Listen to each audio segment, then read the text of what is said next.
আহ, একটা দেশে কখন এক্সট্রা জুডিশিয়াল ঘটনাগুলো ঘটে, একটা দেশে কখন এক্সট্রা জুডিশিয়াল কিলিং এর জন্য বিশেষ বাহিনী তৈরি করা হয়, যখন সাধারণ আইনে আপনি আপনার প্রতিপক্ষকে ঘায়েল করতে পারছেন না। সাধারণ আইনে আপনি হয়তো আপনার প্রতিপক্ষকে খুব বেশি হলে 2 বছর শাস্তি দিতে পারবেন, এরপরে আর পারবেন না। সেই সময়ে আপনাকে এই অসাধারণ আইন প্রয়োগ করার জন্য, অর্থাৎ এক্সট্রা জুডিশিয়াল অপারেশন করার জন্য আপনাকে বিশেষ বাহিনী তৈরি করতে হবে। তো সেই রকম আমি ডক্টর মোহাম্মদ ইউনূসের এই যে মব জিনিসটা, এই মবটাকে আমি মনে করি সরকারেরই একটা পার্ট।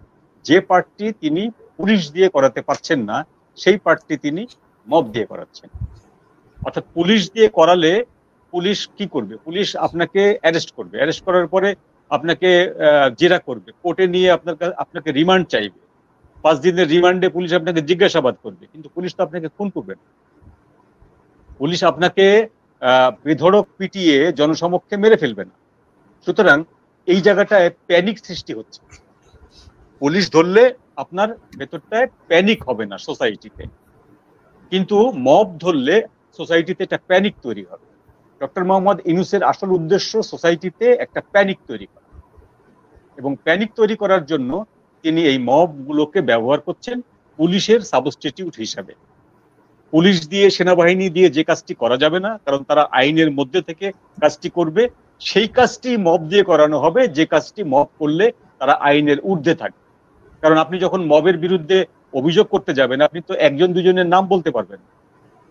এখানে কয়েকশো লোক আছে বা কয়েকজন আছে, কয়েক ডজন আছে, আপনি কারো তো নাম বলতে পারবেন না, আপনি তো মোটিভ বলতে পারবেন না যে উদ্দেশ্যটা কি ছিল। সুতরাং এই যে মব ভায়োলেন্সটার একটা বড় সুবিধাটা হচ্ছে যে এর পরবর্তী যে আইনি কার্যক্রমগুলো ঘটে, সেই কার্যক্রমগুলো ঘটার কোনো সুযোগ নেই। আপনি কোর্টে এই যে ভিডিও দেখে যে লোকগুলোর চেহারা আছে, এই লোকগুলোর চেহারা দেখে এদের নাম আইডেন্টিফাই করে আপনি কোর্টে যে কেস দাখিল করুন, কোর্ট সরাসরি কোনো আদেশ দিতে পারবে না গ্রেপ্তারে। কোর্ট বলবে অজ্ঞাতনামা কিছু ব্যক্তি, পুলিশ বলবে অজ্ঞাতনামা কিছু ব্যক্তি। বরং পুলিশ কি করবে? এই অজ্ঞাতনামা কয়েকশো ব্যক্তির নামে একটি মামলা রুজু করবে। সেই মামলার ভেতরে পুলিশ নির্দিষ্ট সময় পর পর তাদের পছন্দের লোকগুলোকে ওই মামলার নামে নাম দিয়ে দেবে। তো বিষয়টা হচ্ছে, তাহলে মব কেন ঘটানো হচ্ছে? ডক্টর ইউনূস প্রথম দিন থেকে আজ অব্দি চাচ্ছেন দেশে একটি অরাজক পরিস্থিতি সৃষ্টি হোক, দেশে একটি চরম অ্যানার্কি তৈরি হোক, এবং সেই অ্যানার্কির ফলে চরম একটা আতঙ্কজনক অবস্থা সৃষ্টি হোক। এমন একটি আতঙ্কজনক অবস্থার সৃষ্টি হোক যে আতঙ্কের কারণে সাধারণ মানুষ তাদের নিত্য নৈমিত্তিক যে চাহিদাগুলো আছে সেগুলো যেন প্রকাশ করতে না পারে। আপনি যখন প্রাণে বাঁচবেন না এরকম একটি শঙ্কা আসে আপনার, আপনি তো তখন বলবেন না আমার শিক্ষা দরকার, তাই না? আপনি যখন বুঝবেন যে আপনার ঘরেও আপনি নিরাপদ না, তখন তো আপনি বলবেন না যে আমার চিকিৎসা দরকার, তখন আপনি কি বলবেন? যে আমার প্রাণে বাঁচা দরকার। অর্থাৎ গোটা সোসাইটিতে, রাজনৈতিক পরিফেরিতে, আমাদের দেশের রাজনৈতিক পরিমণ্ডলে উনি একটি বড় ধরনের একটি ভায়োলেন্স তৈরি করে রাখতে যাচ্ছেন, যে ভায়োলেন্সটা আগামী নির্বাচন হোক বা সংস্কার হোক, কোনো কিছুকেই ঠিক মতো করতে দেবে না। ওনার যে ক্ষমতাটা, সেই ক্ষমতাটাকে দীর্ঘায়িত করবে। যখনই ফেব্রুয়ারি মাসের আগে আপনার ডিসেম্বর আসবে, নির্বাচন কমিশনের 3 মাস আগে যে ডিক্লেয়ার দেওয়ার কথা, তখন নির্বাচন কমিশন বলবে যে দেশের এই সিচুয়েশনে নির্বাচন করার মতো পরিবেশ নেই। যেটা আমি প্রথম দিন থেকে বলে আসছি, যে যে কোনো উপায়ে হোক নির্বাচন বানচাল করার জন্য প্রফেসর মোহাম্মদ ইউনূসের হাতে লট অফ অপশনস। এইখানে আমি একটি কথা যোগ করতে চাই নূর নবী ভাইয়ের কথার সাথে, সেইটি হলো যে একমাত্র ডক্টর ইউনূসকে আমি দায়ী করি না। আমি ডক্টর ইউনূসকে যতটুকু ভাবে দায়ী করি, ঠিক সমানভাবে দায়ী করি এদেশের শিক্ষিত সুশীল সমাজ বা বিদ্যুৎ সমাজ বলতে আমরা যেটিকে বুঝি, সেই সুশীল সমাজকে। এদেশে হাজার হাজার পিএইচডি আছে, অজস্র ডক্টরেট আছে, অজস্র ইঞ্জিনিয়ার, ডাক্তার, বড় বড় শিক্ষাবিদ আছেন যারা বিদেশে কাজ করে সুনাম অর্জন করেছে। এই সমস্ত সুশীল ব্যক্তিরা এই ঘটনাগুলো তাদের চোখের সামনে ঘটছে, তারা এক একজন বিভিন্ন সেমিনারে দেশ রক্ষার বড় বড় বয়ান দেন, তারা গণতন্ত্র উদ্ধারের বড় বড় বয়ান দেন, গণতন্ত্রকে নতুন নতুন বয়ান দেওয়ার জন্য ফরাসি বিভিন্ন দার্শনিক, জার্মান দার্শনিক এদের নাম উচ্চারণ করে। কিন্তু এই ব্যক্তিদের সামনে, এই সেনাবাহিনীর সামনে, এই যে সুসজ্জিত সেনাবাহিনী জনগণের ট্যাক্সের টাকায়, জনগণের ট্যাক্সের সবচেয়ে সুবিধাভোগী অংশ, জনগণ যে করের টাকা কর দেয়, ট্যাক্স দেয়, সেই ট্যাক্সের সবচেয়ে সুবিধাভোগী অংশ হচ্ছে আমাদের সেনাবাহিনী। তো এই সেনাবাহিনী মাঝে মাঝে হুঙ্কার দিচ্ছে আর মব সহ্য করা হবে না, ইউনূস সাহেব হুঙ্কার দিচ্ছে আর মব সহ্য করা হবে না, তোমরা যদি এসব করতে থাকো আমি চলে যাব। এগুলো মামাবাড়ির আবদার, এইসব ন্যাকামির কোনো মানে হয় না, এগুলো তো ন্যাকামি। মব সহ্য করা হবে না মানে কি? আপনি একটি মব সংগঠিত করার যে কয়জন যারা আছে মব, সব কয়টাকে ধরে একটা নজির সৃষ্টি করে দেখান তো, যে ওখানে মব করতে গিয়েছিল ডিআরইউতে, আমরা এই 16 জনকে বা 20 জনকে ধরেছি, তাদের সবাইকে কোর্টে চালান করেছি, এদের সবার 14 বছর 15 বছর করে জেল হবে। কই, আপনি তো এমন কোন নজির সৃষ্টি করতে পারেননি। আপনি তো ম্যাজিস্ট্রেসি পাওয়ার নিয়ে আছেন সেনাবাহিনী। তো যে সেনাবাহিনী ম্যাজিস্ট্রেসি পাওয়ার নিয়ে গত এক বছর ঢাকা শহর সহ বাংলাদেশে চষে বেড়াচ্ছে, যে ইউনূস সরকারের হাতে পুলিশ থেকে শুরু করে সমস্ত গোয়েন্দা ডিপার্টমেন্ট আছে, যে সুশীল সমাজ দেশ বিদেশের বিভিন্ন জায়গা থেকে জ্ঞান অর্জন করে বাঙালিদের সামনে অহরহ জ্ঞান বিতরণ করছে, সেই সুশীল সমাজ, সেই সেনাবাহিনী, সেই ডক্টর ইউনূসের পাশের যে তাদের আমর্ত্য বর্গ, এর প্রত্যেকটা ব্যক্তির দায়িত্ব আছে এখানে, প্রত্যেকটা ব্যক্তির দায় আছে, কেউ কম নাই, কারো কম নেই। আজকে যে ব্যক্তি বাসসের প্রধান, যে ব্যক্তি পিআইবির প্রধান, যে ব্যক্তি বাংলা একাডেমির প্রধান, যে ব্যক্তি শিল্পকলা একাডেমির প্রধান, প্রত্যেকটা ব্যক্তির দায় আছে এখানে, শুধুমাত্র ডক্টর ইউনূসের দায় না। ডক্টর ইউনূস একজন পার্সোনাল ব্যক্তি, তার দুটি হাত, দুটি পাওয়া, দুটি চোখ, একটি চিন্তা ভাবনা করার মস্তিষ্ক। সেই মস্তিষ্ক যখন 100 ভাবে চিন্তা করা হয়, 100 ভাবে সেই মস্তিষ্ক থেকে যখন এই ধরনের ব্লান্ডার করা হয়, ভায়োলেন্স করা হয়, তখন বুঝতে হবে যে এই একটি মস্তিষ্ক দিয়ে হচ্ছে না, এখানে আরো 99টি মস্তিষ্ক আছে। সেই 99টি মস্তিষ্কের যোগফল হলো ডক্টর ইউনূসের মস্তিষ্ক। তো আজকে এইটা যে ঘটনাগুলো ঘটেছে, এই ঘটনাগুলো ঘটার সম্ভাবনা ছিল। আমরা বহুকাল ধরে এটা বলে আসছি যে এই ধরনের ঘটনাগুলো ঘটার সম্ভাবনা ছিল। এই ধরনের ঘটনা 15 বছর আগে ডক্টর হুমায়ুন আজাদ বলেই গেছে যে বাংলাদেশে একদিন এমন অবস্থা হতে পারে যে যখন মুক্তিযুদ্ধ করার অপরাধে এদের বিচার হতে পারে। আজকে তো সেই অবস্থায় এসছি আমরা, তাই না? একটা জাতি কতখানি আত্মবিস্মৃত হলে, কতখানি ইতিহাস বিমুখ হলে এবং কতখানি বেঈমান হলে তার জন্মদাতা মুক্তিযোদ্ধাকে অপমান করতে পারে। তাকে যে দেশটি জন্ম দিয়েছে, যারা যে একটি পতাকার জন্ম দিয়েছে, যে স্বাধীন ভূখণ্ডে দাঁড়িয়ে মুখ উঁচু করে কথা বলার সুযোগ দিয়েছে, সেই মুক্তিযোদ্ধাকে যারা অপমান করতে পারে, এই রকম হতভাগ্য জাতি পৃথিবীতে দ্বিতীয়টি নেই। তো এই জাতি যদি কোনোভাবেই এই জায়গা থেকে সরে না আসে, এই জাতির ধ্বংস অনিবার্য এবং ধ্বংস অনিবার্য। আওয়ামী লীগ ক্ষমতায় আসুক বা বিএনপি ক্ষমতায় আসুক বা বামপন্থী কোন দল ক্ষমতায় আসুক, এই যে ভায়োলেন্স শুরু হচ্ছে, এই ভায়োলেন্স থামবে না। এটা হচ্ছে একটা হিডেন সিভিল ওয়ার চলছে। আমরা যে হিডেন সিভিল ওয়ারটাকে প্রকাশ্যে দেখছি না, রাস্তার উপর দাঁড়িয়ে একজন আরেকজনকে গুলি করছে, এটা দেখছি না, কিন্তু সিভিল ওয়ার একটা চলছে। এই সিভিল ওয়ার থেকে কারো মুক্তি নেই। যারা মনে করছেন যারা হুকুম দিয়ে বেঁচে যাবেন, কেউ বাঁচবেন না। Nobody can say. আপনি বললেন সংবিধান, কথা বলা, বাক স্বাধীনতা আমার সাংবিধানিক অধিকার। যেখানে সংবিধানই ওনারা মানতে চান না, সুতরাং সেখানে সাংবিধানিক অধিকার নিয়ে ওনাদের খুব একটা ওনারা পড়ে নাই, ওনারা ওনাদের মতো করে। এই জন্যই ওনারা এই যে তারা জুলাই আগস্টকে নানা নামে ভূষিত করছে এবং তারা নিজেরাই মানে দিগ্ভ্রান্ত, দিগ্ভ্রষ্ট। আর সরকার তো অবশ্যই এটাকে মদত দিচ্ছে, না হলে বাংলাদেশে এই ধরনের ঘটনা একের পর এক ঘটে যাচ্ছে। আপনি বোধহয় দেখবেন যে 69% নির্যাতনের শিকার, নারী নির্যাতন, শিশু নির্যাতন, বলতেছে যে নদীগুলোতে এখন লাশ পাওয়া যায়। আপনি খবরের কাগজও তো অনেক সেন্সর করে খবর প্রচার করছে, তারপরেও তারা এগুলো প্রচার করতে বাধ্য হচ্ছে। তো বাংলাদেশের যে অবস্থা, তাতে করে আজকের যে ঘটনা, মানে এটা তো অনিবার্যই ছিল, যেটা ভাই বললেন যে আজকে ঘটনা হতেই হতো। যেমন আমাদের যখন আমরা শুনেছিলাম যে 71 যখন শুনেছিলাম যে ওনারা 32 নম্বরে যাবেন 15 আগস্ট, তখনই আমরা ধারণা করতে পারছিলাম, ভয় পাচ্ছিলাম যে কি হবে, ওনারা যাবেন, ওনাদেরকে কি করবে, এত সিনিয়র মানুষ, হুইল চেয়ারে চলেন, জেরাই খান পান্না, ডক্টর কামাল হোসেন ওনারা। তারপরে তো রিক্সাওয়ালা যিনি গেলেন, একজন হুজুর যিনি গেলেন পিরোজপুরের, কিরকম কি করা হলো আমরা সবাই দেখেছি। তো তাহলে আজকের যে অবস্থাটা, এটার জন্য আমি ভাইয়ের সাথে, মঞ্জু ভাইয়ের সাথে একমত যে ইউনুস তো আছে, কিন্তু আমাদের যে সিভিল সোসাইটি এবং মিডল ক্লাস, আমরা আসলে কেন কিছু করছি না? বিশেষ করে যারা এলিট, যারা চিন্তক, কিছু তো করছি না, উপরন্তু মুক্তিযুদ্ধকে নিয়ে নানা বিতর্কের অবতারণা করছি। কিছুদিন আগে বদরুদ্দিন ওমর বলল কত পার্সেন্ট মুক্তিযুদ্ধের পুরো ইতিহাসই, ম্যাক্সিমাম ইতিহাসই নাকি মিথ্যা, অপব্যাখ্যা করা হয়েছে। ডক্টর সলিমুল্লাহ খান বলছে। তারপরে আমাদের আনুস স্যার, উনি তেল গ্যাস নিয়ে এত চিন্তিত, কিন্তু এই যে ওনার বয়সী কতগুলা মানুষ বারবার নাজেহাল হচ্ছে, মুক্তিযুদ্ধকে অপমানিত করা হচ্ছে, এটা পৃথিবীর কোনো দেশে, কোনো রাষ্ট্র কিন্তু এগুলো সহ্য করবে না।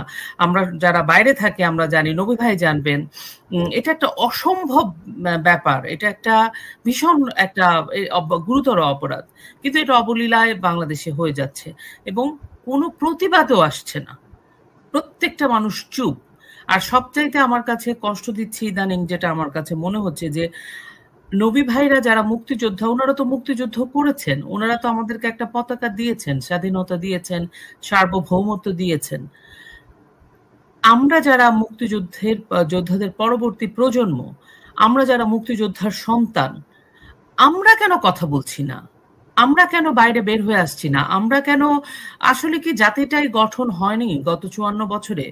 না হলে আজকের দিনে আমাদের যে অবস্থা, যেটা হুমায়ুন আজাদ, যেটা মঞ্জুর ভাই বললেন যে পাকিস্তানকে ভাগ করার জন্য হুমায়ুন আজাদ বলেছিল একদিন মুক্তিযোদ্ধাদের বিচার হবে, আজকের দিনে তো তাই হচ্ছে।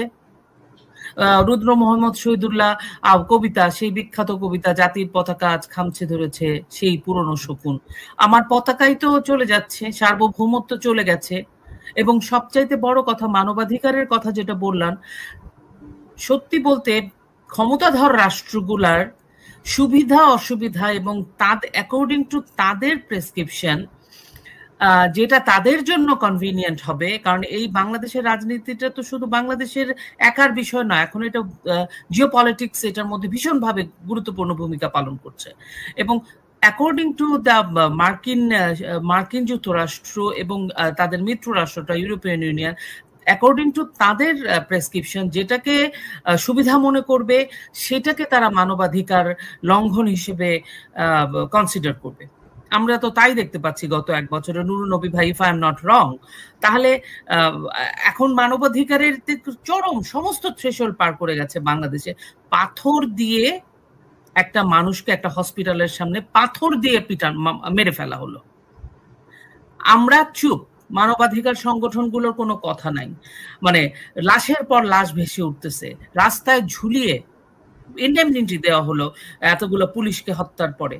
তো মানে মানবাধিকার সংগঠনগুলো চুপ, না ইন্টারন্যাশনাল মানবাধিকার সংগঠনগুলা, না দেশীয় মানবাধিকার সংগঠনগুলা। তাহলে আপনাদের কাজটা কি?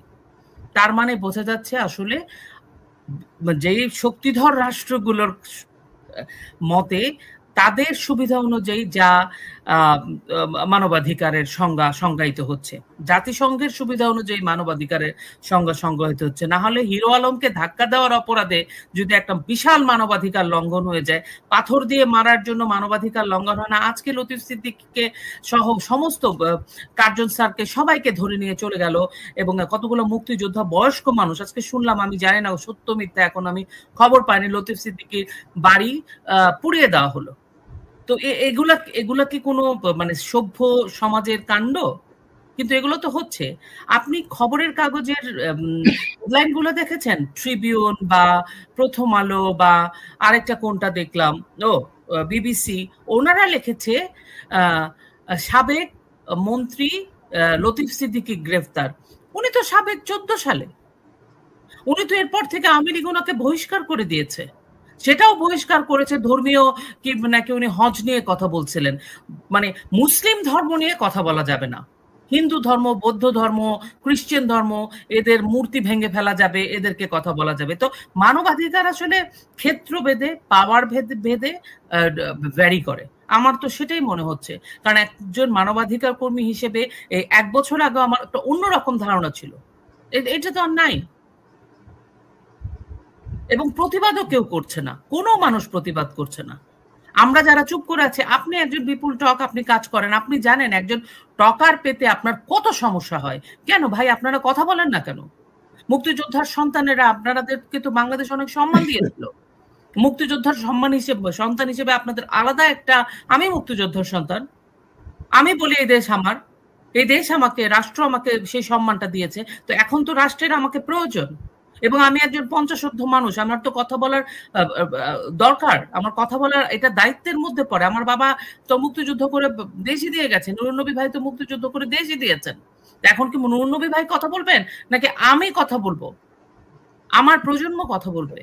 তো এই যে একটা মানে কি বলবে, যে স্কেপিস্ট মেন্টালিটি আমাদের specially middle class, high class এবং এলিট সোসাইটি এবং সমাজে যারা সোকল চিন্তক, তারা যে একটা যে এই যে স্কেপিস্ট আচরণ করছেন, যারা চুপ করে আছেন, কিছু বললেই বলেন এখন কোনো মতে টিকে থাকা। আপনি কি টিকে থাকতে পারবেন?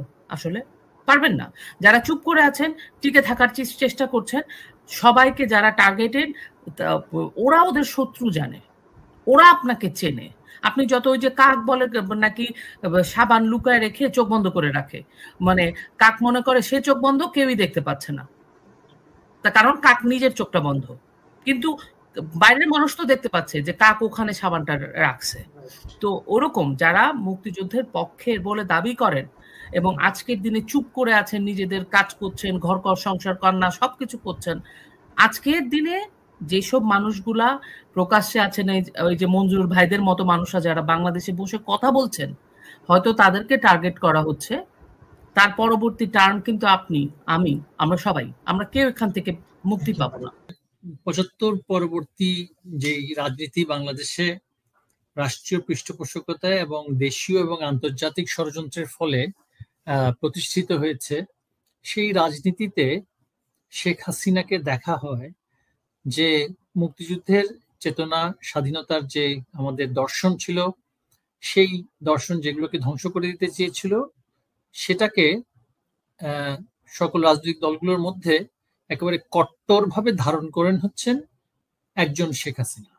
তাই বারংবার সবসময় আমরা দেখেছি যে এই ধরনের আক্রমণ বাংলাদেশে আর কোনো রাজনৈতিক দলের নেতার প্রতি দেখা যায় না।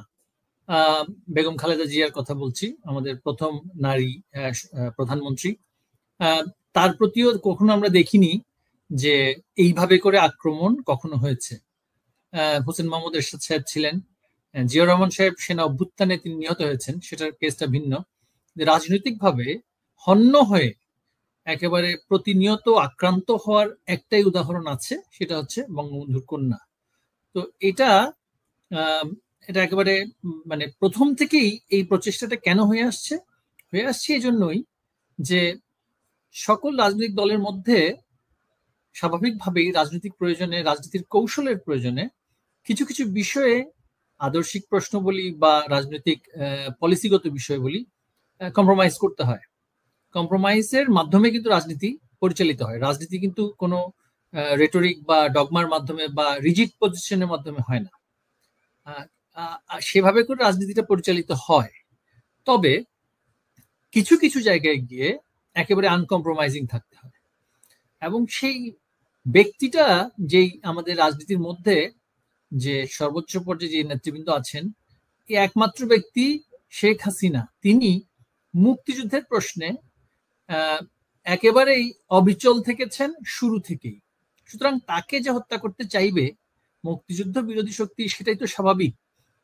এই যে মুক্তিযোদ্ধাদের সন্তানদের কোটা থেকে শুরু করে মুক্তিযোদ্ধাদেরকে পুনঃপ্রতিষ্ঠিত করা সমাজে, মুক্তিযুদ্ধকে আবারও বাংলাদেশের রাষ্ট্রীয় সংবিধান থেকে শুরু করে সর্বত্র রাষ্ট্রীয়ভাবে আবার পুনঃপ্রতিষ্ঠা করা, এবং যুদ্ধাপরাধী যাদের বিচার হয়নি, বঙ্গবন্ধু ৭৫ পরে করে যেতে পারেননি, তিনি নিহত হয়েছিলেন, সেই কোলাবোরেটরদেরকে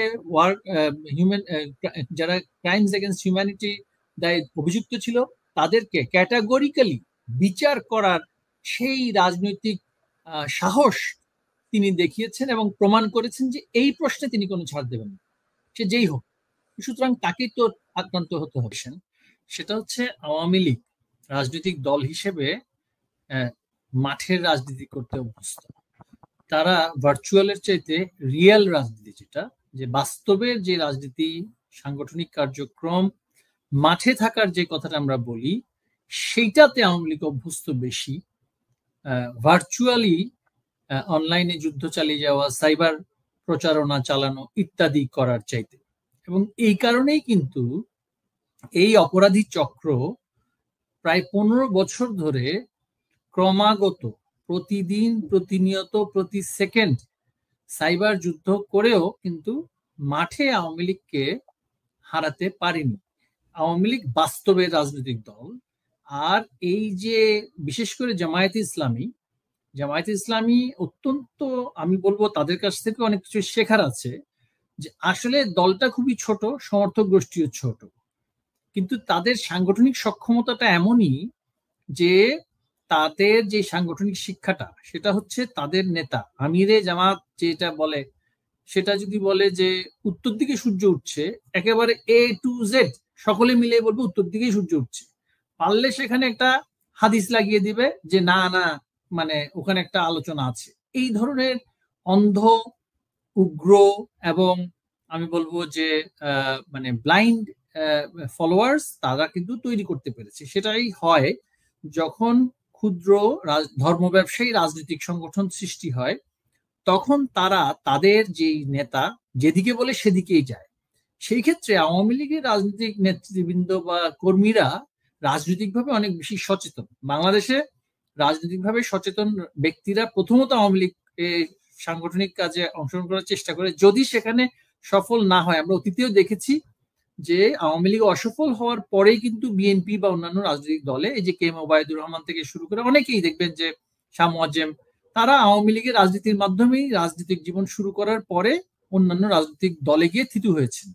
তো আওয়ামী লীগ যেহেতু রাজনৈতিক কার্যক্রম করার ক্ষেত্রে, আওয়ামী লীগ আছে, কমিউনিস্ট পার্টি আছে, আর অন্যান্য অনেক রাজনৈতিক দল আছে, জাসদ আছে, বেশিরভাগ রাজনৈতিক দলের মধ্যে কিন্তু এই অনলাইনে থাকে প্রচার প্রচারণা, কমেন্ট করা, সেটাই হচ্ছে তাদের রাজনৈতিক কার্যকলাপ।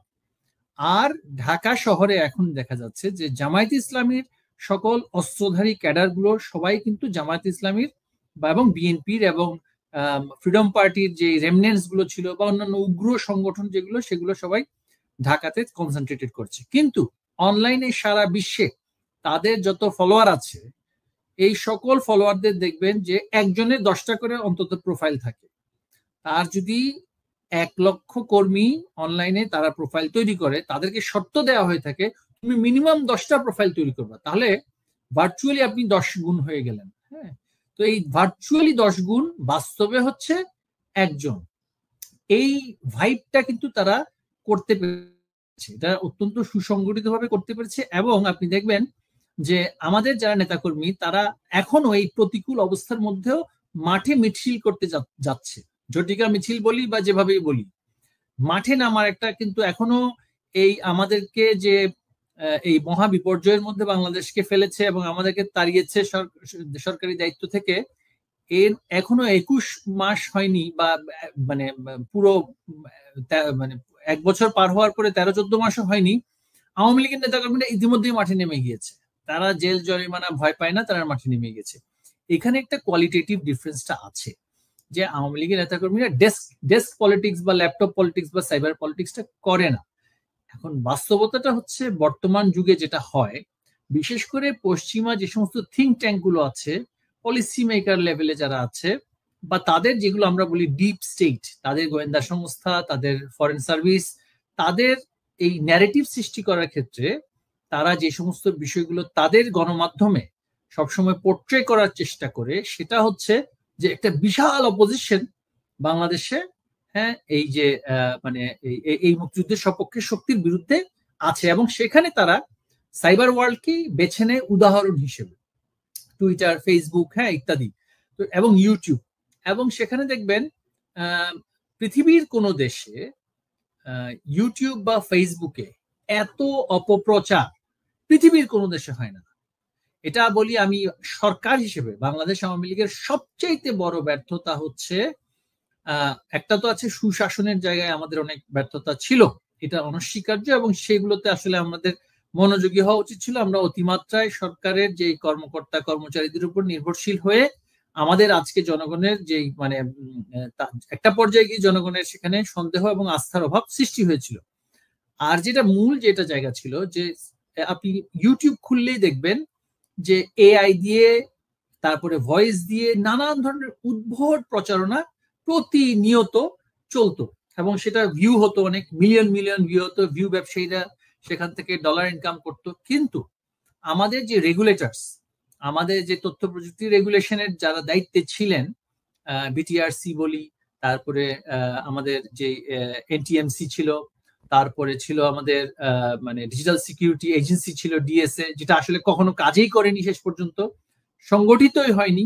হ্যাঁ, আমি যখন আইনজীবী হিসেবে কর্মরত ছিলাম বাংলাদেশে 2013 থেকে 16 সাল পর্যন্ত আমি ফেসবুকের আইনজীবী হিসেবে কাজ করেছি, কনসালটেন্সি করেছি, এবং আমি সেখানে দেখেছি যে সরকারি প্রত্যেকটা তদারককারী প্রতিষ্ঠানকে কিভাবে তারা আইনজীবীদের মাধ্যমে চমৎকার ভাবে তারা এমন ভাবে ট্যাকেল করতো যে আসলে সরকারি রেগুলেটরি বডিগুলোর একেবারে মানে কোনো ধরনের তারা প্যানিক হয়ে কিছুই ব্যবস্থা নিত না, এবং সেই ক্ষেত্রে আমাদের রাজনৈতিক নেতৃবৃন্দের ব্যাপক দুর্বলতা ছিল। আমি নিজে হাইকোর্ট থেকে একটা ইন্টারিম অর্ডার নিয়েছিলাম, নিয়ে আমি ফেসবুকের কিছু কিছু সংবাদের বিষয়ে এবং ব্যক্তির বিষয়ে সেটা একটা ইন্টারিম অর্ডার নিয়ে নিজে সেটা সার্টিফাইড কপি নিয়ে বিটিআরসি চেয়ারম্যানের কাছে যাই। তখন আমি উপমন্ত্রী শিক্ষা মন্ত্রণালয়ের, সেক্ষেত্রে আমার কিন্তু কোনো এটা জুরিসডিকশনের বাইরে ছিল, তবুও পরিস্থিতি বিবেচনায় আমি এই কাজটা কয়েকবার করতে চেষ্টা করেছি, কিন্তু প্রত্যেকটা জায়গাতে বাধা পেয়েছি, এবং মনে হয়েছে যেন যে বিদেশি ডিপ স্টেটের যে সংগঠনগুলো আছে যারা চায় বাংলাদেশে একটা অস্থিতিশীল পরিস্থিতি বজায় থাকুক, এই ন্যারেটিভটা যাতে সোশ্যাল মিডিয়াতে থাকে বারংবার। সেখানে আমি দেখেছি সেনাবাহিনী থেকে ডেপুটেশনে স্পেকট্রাম ম্যানেজমেন্টে বিটিআরসিতে আসতো, হ্যাঁ, তারা মানে একেবারে উদাসীন থাকতেন যে এগুলো তো পলিটিক্যাল বিষয়, এগুলো তো আমরা আসলে রেগুলেট করবো না। পলিটিক্যাল বিষয় হোক আর নন পলিটিক্যাল বিষয় হোক, if something is defamatory, if something is misinformation, if something leads to riot and chaos, এটা তো লন্ডন শহরে কেউ মানবে না, বা নিউ ইয়র্কে আপনি যদি মিথ্যা প্রচারণামূলক কন্টেন্ট দেন সেখানে ডিফেমেশন কেস করে আপনার 12টা বাজিয়ে দিবে। হ্যাঁ, প্ল্যাটফর্মের কোনো দায় আমেরিকাতে নাই, সোশ্যাল মিডিয়া প্ল্যাটফর্মের তাদের দায় মুক্তি দিয়েছে, কিন্তু কন্টিনেন্টাল ইউরোপ এবং ইউকেতে প্ল্যাটফর্ম গুলোকে পর্যন্ত দায়ী করেছে। এবং আমি জুরিসপ্রুডেন্স, আমি প্রেসিডেন্স নিয়ে গিয়েছি দেখানোর জন্য যে ভারতেও ইউটিউবকে দায়ী করেছে এবং সোশ্যাল মিডিয়াকে প্ল্যাটফর্মকে বলেছে যে এখানে সার্ভার স্টেশন বসাতে হবে, কেউ যদি ডিফেম হয়, এবং বিশেষ করে আপনি দেখবেন যে অনেক কুরুচিপূর্ণ ওয়াজ মাহফিল, যাদের আসলে আলেম বলে সমাজে তাদেরকে কখনো অ্যাকসেপ্ট করা যাবে না, তারা রগে ওয়াজ করতেন, যেগুলো আসলে ধর্মীয় ভাবে অত্যন্ত অপমানজনক, নারীর বিরুদ্ধে, শিশু নির্যাতনের পক্ষে, বাল্য বিবাহের পক্ষে, শিশুদেরকে যৌন সম্পর্ক স্থাপন করা শিশুদের সাথে, এই ধরনের প্রচারণা বাংলাদেশে ইউটিউব সোশ্যাল মিডিয়াতে প্রতিনিয়ত হয়েছে, এবং আমরা সেগুলো নিয়ন্ত্রণ করতে শতভাগ ব্যর্থ হয়েছি। আমাদের একটা ধারণা ছিল কি আমাদের সাইবার যোদ্ধা ছিল, এই ছিল সেই ছিল ইত্যাদি ইত্যাদি। আসলে এই সমস্ত যোদ্ধা ফোদ্ধা দিয়ে হয় না। আইনকে বাস্তবায়ন করার জন্য আমি নিজে সেখানে আমি বাংলাদেশ ব্যাংকের ডাইরেক্টরকে এনেছিলাম যে সোশ্যাল মিডিয়া ফেসবুক এবং ইউটিউব বাংলাদেশ থেকে কত আয় করে, কারণ সেখানে কিন্তু তারাও কিন্তু আয় করছে। আমি সেই ডাটা এনেছি, এবং আমরা সেখান থেকে আমাদের ফেসবুকাররা কত আয় করছে সেই ডাটাও আমি এনেছি। এবং আমি তৎকালীন সময়ে তো আমাদের তথ্য প্রযুক্তি বিষয়ক মাননীয় প্রতিমন্ত্রী সহ তাদের সাথে আমি নিজে বসেছি, সচিব মহোদয়ের সাথে নিজে বসেছি। আমি বলেছি যে তারা আমাদের কাছ থেকে কিন্তু আয় করে, তারা এখানে বিনামূল্যে আসেনি, তারা এখানে ভলান্টারি কোনো সার্ভিস দিতে আসেনি, তারা আমাদের কাছ থেকে আয় করছে। সুতরাং বাংলাদেশ একটা বড় market, so they must listen to you. ভিয়েতনামের মতো দেশ, শ্রীলঙ্কার মতো দেশ, নেপালের মতো দেশ, সিঙ্গাপুর তো আছেই, তারপরে আরো পৃথিবীর আরো অনেক ছোট ছোট দেশ এই সোশ্যাল মিডিয়া প্ল্যাটফর্ম গুলোকে যথাযথভাবে, বিশেষ করে দাঙ্গা হাঙ্গামা, তারপর নারীর প্রতি বিদ্বেষ, শিশুর প্রতি নির্যাতন, এই সমস্ত গ্রাউন্ড এবং ধর্মীয় যে অনুভূতিতে আঘাত দেয়া এবং ধর্মীয় ভাবে সাম্প্রদায়িকতাকে একেবারে প্রতিনিয়ত চর্চা করা এবং প্রকাশ করা, সেগুলো কিন্তু রেগুলেট করতে পারে এবং পেরেছে। একমাত্র আমরা ব্যর্থ হয়েছি। তো সেখানে গিয়ে আমি শুনতাম কি রেগুলেটর সাহেবরা বলতেন, রেগুলেটরের দায়িত্বে যারা ছিলেন একেবারে মন্ত্রী পর্যায় থেকেও, যে না না, আমাদের দেশে তো অনেকে ফেসবুকের মাধ্যমে এফ কমার্স করে জীবন জীবিকা মানে চালাচ্ছে, তারা ক্ষতিগ্রস্ত হবে। আমি বলতাম যে এই গ্রোসারি শপ মানে মুদির দোকানের ফেসবুক দিয়ে আমার অর্থনীতিতে তেমন কোনো বিশাল তেমন পরিবর্তন আসবে না। কিছু ব্যবসা কিছুদিনের জন্য বন্ধ থাকবে, তারপরে ফেসবুক, ইউটিউব এরা বাবা বাবা বাবা ডেকে আমাদের দেশে এসে তারা সার্ভার স্টেশন বসাবে। ভারতে তারা বসিয়েছে, শ্রীলঙ্কাতে বসিয়েছে, পাকিস্তানে বসিয়েছে। আমাদের একটা ফায়ারওয়াল ছিল না, আমাদের এই সমস্ত। এবং এই যে একটা ম্যাসিভ লুপহোল, সেটাকে ব্যবহার করে গুজব এমন ভাবে রটানো হয়েছে এবং মানুষ খুন করে দায়িত্ব দেওয়া হয়েছে যে আমাদের দলের উপরে এবং সরকারের উপরে এবং পুলিশের উপরে, এবং বেশ কিছু ঘটনায় সেনাবাহিনীকেও, তৎকালীন সময় সেনাবাহিনীকে প্যানিক করানোর জন্য, এবং প্যানিক করিয়েছে তারা। সেনাবাহিনীর কিছু সুনির্দিষ্ট যে সমস্ত অ্যাকশনে তারা গিয়েছিল, বিশেষ করে যাত্রাবাড়ি অঞ্চলে, সেগুলোকে ভিডিও করে এমনভাবে তারা ফেসবুকে তারা এমনভাবে প্রচার করেছে যে শেষ পর্যন্ত তারাও কিন্তু শঙ্কিত হয়ে গিয়েছিল। আমরা আসলে পরাজিত হয়েছি, একটা ম্যাসিভ ষড়যন্ত্রের কাছে পরাজিত হয়েছি। সেখানে ইউনুসের মিলিয়ন মিলিয়ন ডলার সে গ্রামীণ ফোন থেকে যে ডিভিডেন্ড গুলো পায়, আপনি এখানে একটা বলে রাখার প্রয়োজন, ইউনুস কিন্তু এই যে প্রফেসর ইউনুস কিন্তু বাংলাদেশের সবচেয়ে রিচেস্ট ম্যান। বাংলাদেশের রিচেস্ট ম্যান কিন্তু সে সবচেয়ে বেশি। কিভাবে আমি বলি, সে বাংলাদেশের সবচেয়ে বড় লিস্টেড কোম্পানি, যার মার্কেট ক্যাপিটালাইজেশন সবচেয়ে বেশি, যেই কোম্পানি ডিভিডেন্ড ডিক্লেয়ার করলে ঢাকা স্টক এক্সচেঞ্জের ইন্ডেক্স বেড়ে যায়, হ্যাঁ, সেটা হচ্ছে জিপি, হ্যাঁ, গ্রামীণ ফোন। এই গ্রামীণ ফোনের 2-3 জন শেয়ার হোল্ডার, একজন হচ্ছেন Telenor majority share holder, about 70%, 10% হচ্ছে জনগণ, সেটা লিস্টেড হিসেবে যেহেতু সেখানে লিস্ট করা, আর বাকি শেয়ার কিন্তু ইউনুসের একা। আপনি দেখুন বাংলাদেশের সবচেয়ে বড়, এবং সেই শেয়ারটাকে সে ধারণ করতো একটা টেলিকম ট্রাস্ট তৈরি করেছে, গ্রামীণ টেলিকম ট্রাস্ট, ট্যাক্স না দেওয়ার জন্য। সে বলছে যে সেই টেলিকম ট্রাস্টে সেই ডিভিডেন্ডের টাকা থেকে নাকি অন্যান্য খাতে বিনিয়োগ করে, তাই সে ট্যাক্স দেবে না। এবং তার কিন্তু প্রতি অর্থ বছরে বিশাল অঙ্কের ট্যাক্স তার প্রতি দায় তৈরি হতো, অটোমেটিকলি তৈরি হতো, কারণ সে ডিভিডেন্ড গুলো পেত, millions of dollar say dividend গুলো পেয়েছে গ্রামীণ ফোনের সৃষ্টির পর থেকেই। সেই অর্থের একটা বিশাল অংশ সে বিদেশে পাচার করেছে, লবি ফি দিয়েছে, এবং বাংলাদেশে সুনির্দিষ্টভাবে নানান প্রতিষ্ঠানে, সেটা আমি যদি বলি সেনাবাহিনী, আমি যদি বলি আমাদের সিভিল অ্যাডমিনিস্ট্রেশন, বেসামরিক আমলাতন্ত্র, আমি যদি বলি বিচার বিভাগ, নানান জায়গাতে সে সেখানে বিনিয়োগ করেছে ইউনুস সেন্টারের মাধ্যমে। এবং যার ফলে সে এই যে একটা ভাইব তৈরি করা, এবং নানান এনজিওতে টাকাগুলো দিয়েছে, ফরেন এবং লোকাল। এর পাশাপাশি আমি বলবো যে হ্যাঁ, পশ্চিমা দেশগুলোর কিছু কিছু অংশ, কিছু কিছু মানে রাজনৈতিক ব্যক্তিবর্গ তার প্রতি ব্যাপক সহানুভূতি ছিল, সবাই ছিল এটা বলা যাবে না, কিন্তু ইউনুস সেগুলোকে আসলে তার যে পিআর যন্ত্র, পাবলিক রিলেশন যে এজেন্সি গুলো আছে, তাদের মাধ্যমে তাদেরকে বাগে আনতো। তারা যে সরাসরি ইউনুসকে সহযোগিতা করেছে তা না, ডক্টর ইউনুস কিন্তু সেখানে এক ধরনের নেটওয়ার্কিং এর মাধ্যমে, ফ্রান্সে বলি, স্পেনে বলি, তারপরে যুক্তরাষ্ট্রে সেখানে সে একটা ভাইব তৈরি করে। আসলে কিন্তু এটা পুরোটাই হচ্ছে এক ধরনের একটা মিথ্যা একটা ফাসাদ। হ্যাঁ, এই মিথ্যা ফাসাদটা দিয়ে সে এমন একটা ভাইব তৈরি করে যে সে তার মতন সৎ ব্যক্তি, তার মতন দরিদ্র ব্যক্তি, তার মতো দারিদ্রতা নিরসনকারী ব্যক্তি পৃথিবীতে আর দ্বিতীয়টা নেই। তার মতন প্রতারক, তার মতন নৃশংস, তার মতন মেগালোমেনিয়াক পৃথিবীতে আর দ্বিতীয়টা নেই। হ্যাঁ, এবং এই যে কোভিড গেল, millions of dollar say dividend পাওয়া ব্যক্তি তার গ্রামীণ টেলিকম ট্রাস্টকে একটা ব্যক্তিকে এক মুষ্টি চাল দিয়েছে কিনা, সেটা আমি প্রশ্ন রাখতে চাই আপনাদের দর্শকদের সামনে।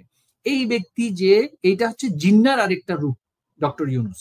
সে মোহাম্মদ আলী খান জিন্না যেমনি করে হুইস্কি ড্রিঙ্কিং, ওয়াইন ড্রিঙ্কিং, হ্যাম দিয়ে স্যান্ডউইচ খেয়ে আবার ইসলামী প্রজাতন্ত্র সৃষ্টি করেছে পাকিস্তান, ঠিক তেমনি করে এই ওয়াইনিং এবং ডাইনিং করা ইউনুস জীবনে কখনো তাকে দেখা যায় নাই কোনোদিন শুক্রবারে কোনো মসজিদে গিয়েছে, কোনোদিন কোনো ঈদের জামাতে গিয়েছে। সে আজকে আমাদের দেশের ধর্ম ব্যবসায়ীদেরকে পুঁজি করে, তাদের পয়সা দিয়ে মাঠে নামিয়ে, হাতে অস্ত্র দিয়ে, এবং আমাদের সেনাবাহিনী, পুলিশ বাহিনী বলি, অন্যান্য বাহিনীর একটা বিশাল অংশের প্রতি বিনিয়োগ করে আজকে রাষ্ট্র ক্ষমতা অবৈধভাবে দখল করে রেখেছে।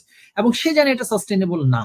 যেহেতু এটা সাস্টেনেবল না, সে চায় যে রাষ্ট্রের মূল যে ক্যারেক্টারিস্টিক, সেই ক্যারেক্টারিস্টিকটাকে সে পরিবর্তন করে দিতে। এই কারণে সে আমাদের তরুণ প্রজন্মের মধ্যে এমন ভাবে মুক্তিযুদ্ধের প্রতি অপমানজনক মানসিকতা বীজ বপন করে দিয়েছে যে তারা এটাকে নিয়ে এখন ফান করতে শিখে গিয়েছে।